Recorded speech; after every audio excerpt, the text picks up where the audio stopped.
Hello, নমস্কার, সুপ্রভাত।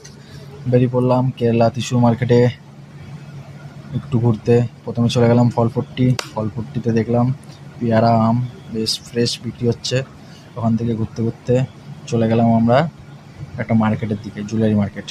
অনেক কিছু সাজানো আছে, দেখতে দেখতে দেখতে বেরিয়ে পড়লাম আমরা। তারপরে চলে গেলাম নেক্সট সিটি সেন্টারটা ঘোরা হয়ে গেল। ওখান থেকে আবার চলে গেলাম আবার সেই মার্কেটে। ওখান থেকে একটু ঘুরে টুরে আস্তে আস্তে এগোচ্ছি আমরা একটা দোকানে কিছু কেনাকাটি করতে। তারপরে চলে গেলাম একটা আমাদের সুন্দর জায়গা, গাছপালায় ভর্তি, সবুজ, বেশ সুন্দর একটা জায়গা, রাউন্ড জায়গাটা পুরো। তারপরে চলে গেলাম আমরা আস্তে আস্তে একটা জামা প্যান্টের দোকানে। ভালো ভালো জামা প্যান্ট আছে, বেশ পছন্দ হলো, কিন্তু একটু টাকার সমস্যা বলে যাক নিয়ে হলো না। ভালো ভালো আছে, কার কার পছন্দ হয়েছে একটু বলবেন। দোকানটার নাম হচ্ছে CR7। তারপর চলে গেলাম বাস স্ট্যান্ডে। ওকে, বাই, আবার পরে দেখা হবে, টাটা।